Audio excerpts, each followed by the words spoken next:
Bikers taunt a man in a diner. When they learn who he really is, they panic. In the sleepy town of Millfield, a weathered diner stood at the edge of the main street, its neon sign flickering in the gathering dusk. Inside, the clatter of dishes and the murmur of conversations filled the air, but a palpable tension hovered over the patrons as a group of burly bikers swaggered through the door. The Black Skulls were known throughout the county for their ruthless reputation. Led by their fierce president, Vince "Viper" Callahan, they reveled in the fear they instilled in the townsfolk. As they settled into a corner booth, their raucous laughter and crude jokes echoed off the walls. Across the diner, a solitary man sat quietly, sipping his coffee.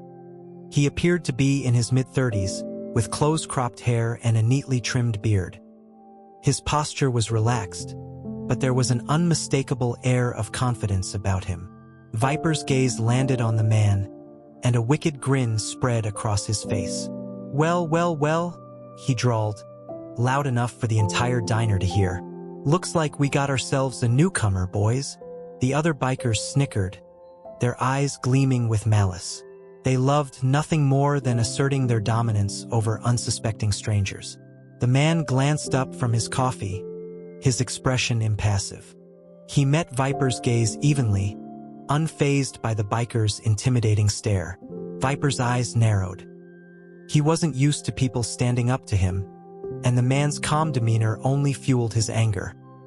He slid out of the booth and sauntered over to the man's table, his heavy boots thudding against the linoleum floor. "You deaf or something?" Viper sneered, looming over the man. "I was talking to you." The man set down his coffee cup and looked up at Viper, his blue eyes clear and steady. "I heard you," he said quietly. "I just didn't think there was anything to say." Viper's face twisted into an ugly scowl. "You got a smart mouth on you, don't you?" He leaned in closer, his breath hot and stale. "Maybe you don't know who we are, but around here, when the Black Skulls talk, you listen." The man's expression remained impassive. "I'm just here for a cup of coffee," he said evenly. "I don't want any trouble." Viper let out a harsh bark of laughter. "Trouble?" he repeated, his voice dripping with scorn. "Boy, you don't know the meaning of trouble." He reached out and knocked the man's coffee cup off the table, sending it crashing to the floor in a spray of ceramic shards and hot liquid. The diner fell silent, the other patrons watching the scene with a mixture of fear and morbid fascination. The man didn't flinch. He simply looked down at the broken cup, then back up at Viper. "That was unnecessary," he said calmly. Viper's face reddened with anger. "Unnecessary?" he snarled. "I'll show you what's unnecessary." He drew back his fist, ready to deliver a crushing blow, but before he could swing, the man moved with lightning speed. In one fluid motion, he caught Viper's wrist and twisted, sending the biker stumbling backward with a cry of pain. The other bikers leapt to their feet, their eyes wide with shock and fury. They reached for their weapons, but the man was already on his feet, his stance relaxed but ready. "I don't want to fight," he said quietly, "but I will if I have to." Viper struggled to his feet, clutching his wrist. His face was contorted with rage and humiliation. "You're dead," he spat. "You hear me? Dead." The man's expression didn't change. "I've heard that before," he said softly, "but I'm still here." With that, he turned and walked out of the diner, leaving the stunned bikers and patrons in his wake. As the door swung shut behind him, a murmur of excited whispers filled the air. Who was this stranger? And where had he come from? More importantly, why had he stood up to the Black Skulls, the most feared gang in the county? As the man disappeared into the gathering darkness, one thing was clear. The sleepy town of Millfield was about to witness a confrontation unlike any it had ever seen before. The news of the stranger's defiance spread like wildfire through Millfield. By the next morning, it seemed that everyone in town had heard about the incident at the diner. Some spoke of the man with awe, marveling at his courage in standing up to the Black Skulls. Others shook their heads, certain that he had sealed his own fate. At the local garage, a group of mechanics gathered around an old pickup truck, their faces grim. "I heard Viper's out for blood," one of them muttered, wiping his greasy hands on a rag. Says he's gonna make an example of that guy. Another mechanic shook his head. I don't know what that stranger was thinking, he said. Nobody messes with the Black Skulls and gets away with it. But there was one person in Millfield who knew more about the stranger than anyone else. Maggie Turner, the owner of the local diner, had seen the man up close during the confrontation with Viper. She had watched as he moved with a speed and grace that belied his unassuming appearance, and she had seen the steely determination in his eyes. As she wiped down the counters and prepared for the morning rush, Maggie couldn't shake the feeling that there was more to the stranger than met the eye. She had lived in Millfield her entire life, and she had seen plenty of drifters and troublemakers come and go. But there was something different about this man, something that set him apart from the rest. Lost in thought, Maggie barely noticed when the bell above the door jingled, signaling the arrival of a customer. She looked up to see the stranger himself standing in the doorway, his blue eyes scanning the empty diner. "Good morning," Maggie said, trying to keep her voice steady. "What can I get for you?" The man smiled, and Maggie was struck by how warm and genuine it seemed. "Just a cup of coffee, please," he said, sliding into a booth by the window. Maggie nodded and busied herself with the coffee pot, her mind racing. She wanted to ask the man about the incident with the Black Skulls, but she wasn't sure how to broach the subject. As she set the steaming mug in front of him, the man looked up at her, his expression serious. "I'm sorry about the trouble last night," he said quietly. "I didn't mean to cause a scene." Maggie shook her head. "You didn't do anything wrong," she said firmly. "Those bikers have been terrorizing this town for too long. It's about time someone stood up to them." The man's eyes widened slightly, as if he was surprised by her words. "Still," he said, taking a sip of his coffee, "I don't want to bring any more trouble to your doorstep." Maggie hesitated, then slid into the booth across from him. "Who are you?" she asked, her voice low. "And why did you stand up to Viper like that?" The man was silent for a long moment, his eyes fixed on the steam rising from his mug. When he finally spoke, his voice was soft but firm. "My name is Jack," he said, "and I have some unfinished business with the Black Skulls." Maggie's heart skipped a beat. She had heard rumors about the gang's dark past, whispers of a man they had wronged years ago. Could this be him? Before she could ask any more questions, the bell above the door jingled again, and a group of construction workers trudged in, their faces tired and their boots caked with mud. Maggie hurried to take their orders, but as she moved behind the counter, she couldn't shake the feeling that Jack's arrival in Millfield was no coincidence. As the morning wore on and the diner filled with the usual crowd of regulars, Maggie kept a watchful eye on Jack. He sat quietly in his booth, sipping his coffee and gazing out the window at the dusty street beyond. Every so often, a customer would glance in his direction, their eyes wide with curiosity and a hint of fear, but Jack seemed oblivious to the attention. He finished his coffee, left a generous tip on the table, and stood to leave. As he made his way to the door, Maggie caught his eye and gave him a small nod of acknowledgement. Jack returned the nod, a flicker of something unreadable in his eyes.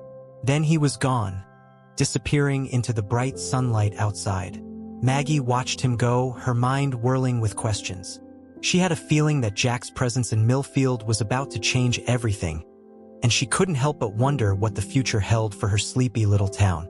As the day wore on, the tension in Millfield seemed to grow thicker by the hour.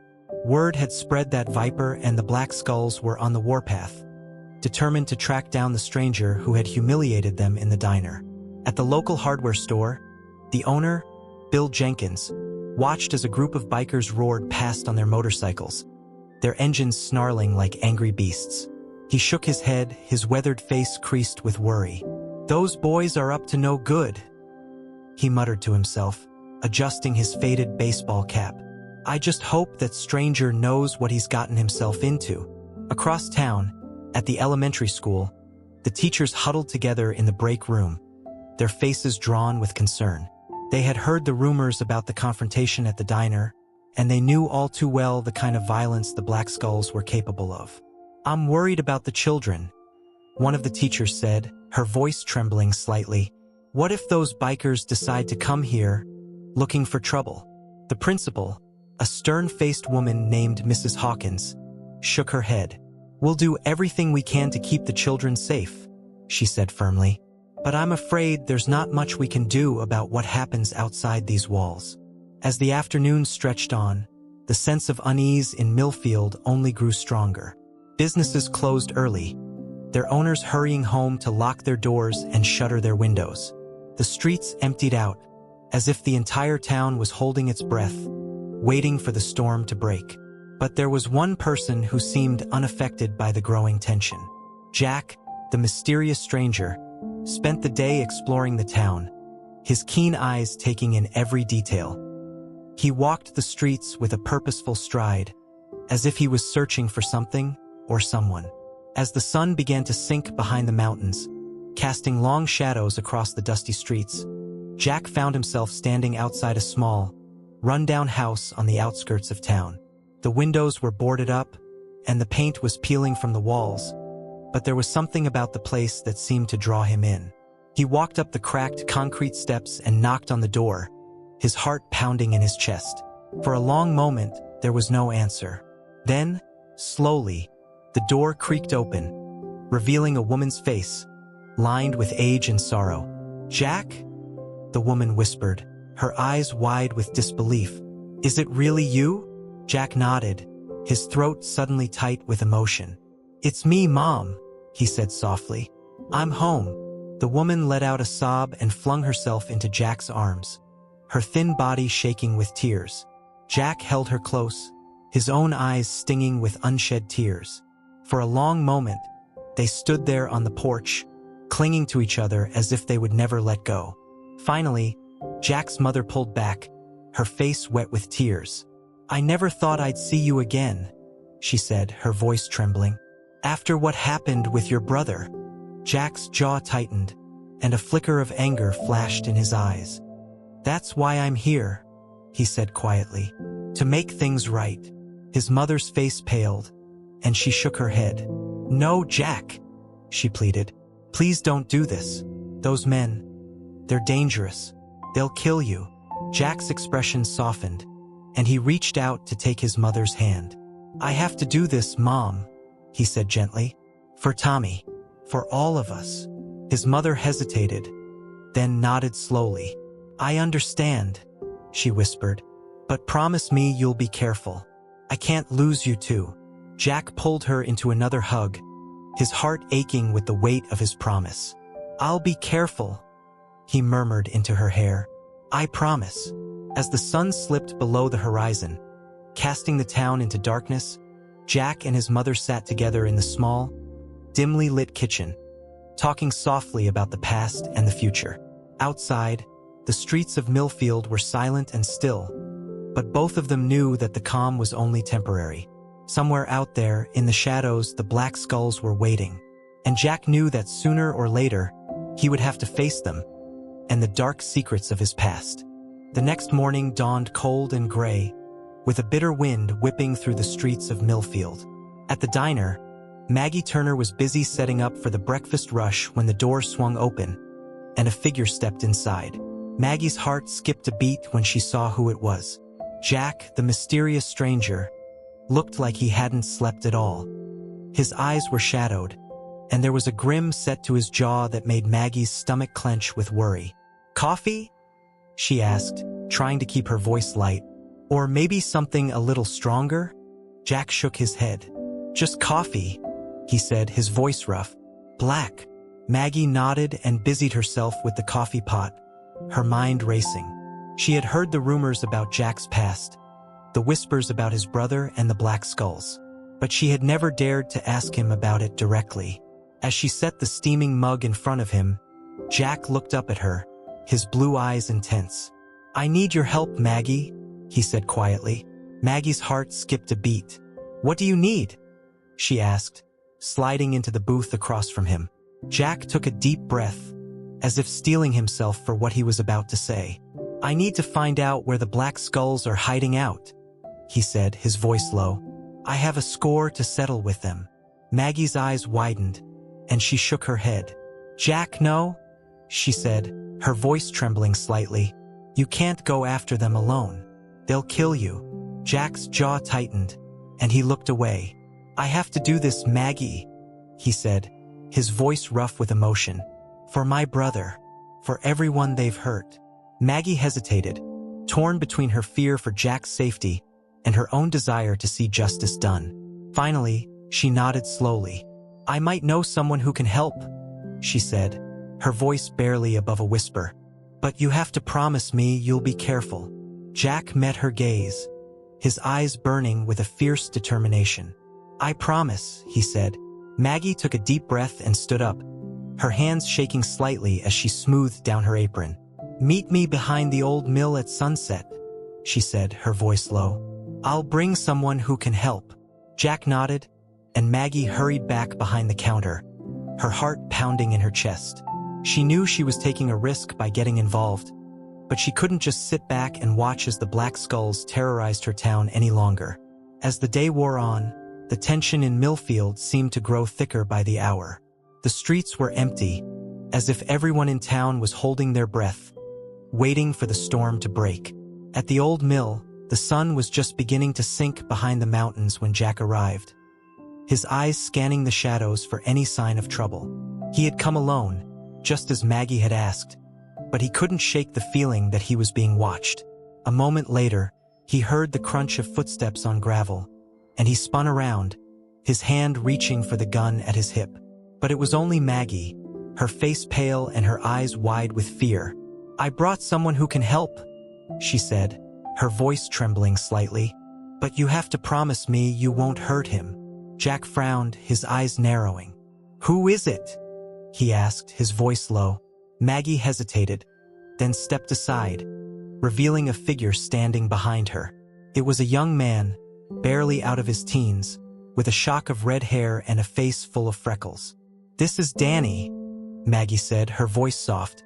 "He's my nephew, and he used to ride with the Black Skulls." Danny shifted nervously from foot to foot, his eyes darting between Maggie and Jack. "I don't ride with them no more," he said, his voice shaking slightly. Not since what happened to your brother." Jack's eyes widened, and he took a step forward, his hand falling away from his gun. "You knew my brother?" he asked, his voice rough with emotion. Danny nodded, his face pale. "Yeah, I knew him," he said softly. "He was a good man. He didn't deserve what they did to him." Jack's jaw tightened, and he looked away, his eyes stinging with unshed tears. "What happened to him?" he asked, his voice barely above a whisper. Danny hesitated, glancing at Maggie. She nodded encouragingly, and he took a deep breath. "It was a few years back," he said, his voice trembling. "Your brother, Tommy, he was riding with the Black Skulls then. But he wasn't like the rest of them. He had a conscience, you know? He didn't like the way they were running things, the way they were hurting people." Jack nodded, his heart aching with the memory of his brother. Tommy had always been the good one, the one who stood up for what was right no matter the cost. "One night, Tommy got into it with Viper," Danny continued, his voice shaking. "Told him he was done with the gang, that he wasn't going to be a part of their cruelty anymore. Viper. He didn't take it well." Jack's hands clenched into fists, and he felt a surge of rage coursing through his veins. "What did he do?" he asked, his voice low and dangerous. Danny swallowed hard, his face pale. "He beat Tommy half to death," he whispered. "Left him for dead on the side of the road. By the time anyone found him, it was too late." Jack closed his eyes, his heart shattering into a million pieces. He had always known that his brother's death hadn't been an accident, but to hear the truth spoken out loud was almost more than he could bear. "I'm sorry, Jack," Maggie said softly, reaching out to lay a hand on his arm. "I know how much he meant to you." Jack took a deep, shuddering breath and opened his eyes. "Where are they now?" he asked, his voice hard as steel. "The Black Skulls. Where are they hiding out?" Danny hesitated, glancing around as if he was afraid someone might be listening. "There's an old warehouse on the edge of town," he said, his voice low. That's where they've been holing up lately. But Jack, they're armed to the teeth. They'll kill you before you even get close. Jack's jaw tightened, and he shook his head. I have to try, he said, his voice rough with determination. For Tommy. For everyone they've hurt. Maggie's eyes filled with tears, and she reached out to take Jack's hand. Be careful, she whispered. Please, I can't lose you too. Jack squeezed her hand, his heart aching with the weight of his promise. I'll be careful, he said softly. I promise. With that, he turned and walked away, his footsteps echoing through the gathering darkness. Behind him, Maggie and Danny watched him go, their hearts heavy with fear and hope. As Jack disappeared into the shadows, Maggie turned to Danny, her eyes wide with worry. We have to help him, she said, her voice trembling. We can't let him face them alone. Danny hesitated, then nodded slowly. I know some people, he said, his voice low. People who've been hurt by the Black Skulls, just like Jack. Maybe together we can make a difference. Maggie took a deep breath, her heart pounding in her chest. She knew that what they were about to do was dangerous, maybe even suicidal.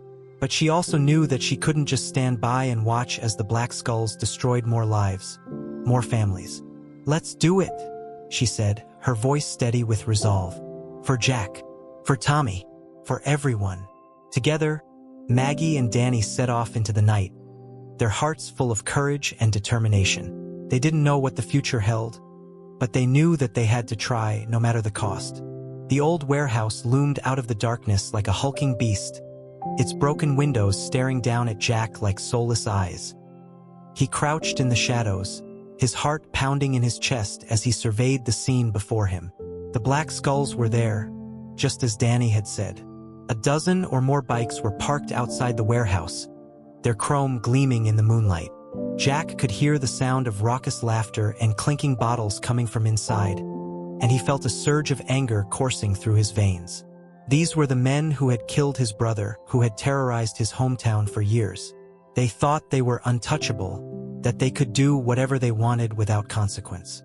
But tonight, Jack was going to show them just how wrong they were. He took a deep breath, his hand tightening on the gun at his hip. He knew that what he was about to do was dangerous, maybe even suicidal. But he also knew that he couldn't turn back now, not after everything that had happened. With a final glance over his shoulder, Jack stepped out of the shadows and strode towards the warehouse, his boots crunching on the gravel. As he drew closer, the sound of the bikers' revelry grew louder, and he could smell the stench of cigarette smoke and stale beer. He paused at the door, his heart hammering in his chest. Then, with a deep breath, he kicked it open, the metal screeching on its hinges. Inside, the bikers fell silent, their eyes widening in shock and anger as they saw Jack standing there, his gun drawn and his face set in a grim mask of determination. Well, Viper drawled, rising slowly from his seat at the head of the table. If it isn't the hero of Millfield, come to take on the big bad bikers all by yourself, have you? Jack's jaw tightened, and he raised his gun, pointing it directly at Viper's chest. I'm here for my brother, he said, his voice low and dangerous. For Tommy, for everyone you've hurt. Viper's eyes narrowed, and he let out a harsh bark of laughter. Your brother was a traitor, he spat. He got what he deserved. Jack's finger tightened on the trigger, his heart pounding in his ears. No, he said, his voice shaking with rage. He was a good man, a better man than you'll ever be. Viper's face twisted into a sneer, and he reached for his own gun. We'll see about that, he snarled. But before he could draw his weapon, there was a deafening explosion from outside, and the warehouse shuddered on its foundations. The bikers scrambled to their feet, their eyes wide with fear and confusion. What the hell was that? One of them shouted, his voice high and panicked. Jack's heart leapt in his chest, and he felt a surge of hope coursing through his veins. He knew that sound, knew what it meant. Maggie and Danny had come through. They had brought reinforcements. The door of the warehouse burst open, and a dozen men and women poured inside, their faces set with grim determination. They were armed with guns, knives, and baseball bats, and they moved with the practiced ease of those who had seen their share of fights. At their head was Danny, his red hair blazing in the dim light of the warehouse. Beside him was Maggie, her face pale but determined. "It's over, Viper," Danny shouted, his voice ringing out over the chaos. "You're finished." Viper's face contorted with rage, and he lunged for his gun. But Jack was faster, his finger squeezing the trigger in one smooth motion. The shot rang out like a thunderclap, and Viper's eyes widened in shock and pain. He staggered back, clutching at his chest as a red stain spread across his shirt. For a moment, everything seemed to hang in the balance. Then, with a final, gasping breath, Viper crumpled to the ground, his eyes staring sightlessly at the ceiling. The other bikers seemed to deflate, their bravado and brutality draining away in the face of their leader's death. They dropped their weapons, their hands held high in surrender. Jack lowered his gun, his heart pounding in his chest. He looked around at the faces of the people who had come to his aid, at Maggie and Danny and all the others who had suffered under the Black Skull's reign of terror. "It's over," he said, his voice rough with emotion. "They can't hurt us anymore." Maggie stepped forward, her eyes shining with tears. She reached out and took Jack's hand, squeezing it tightly. "Thank you," she whispered, "for everything." Jack nodded, his throat too tight to speak. He knew that the road ahead wouldn't be easy, that there would be challenges and obstacles to overcome. But he also knew that, for the first time in a long time, he had hope. Hope for a better future, for a town free from fear and violence. Hope for a life beyond the shadows of his past. And as he stood there, surrounded by the people who had fought beside him, Jack knew that he was exactly where he was meant to be. Home.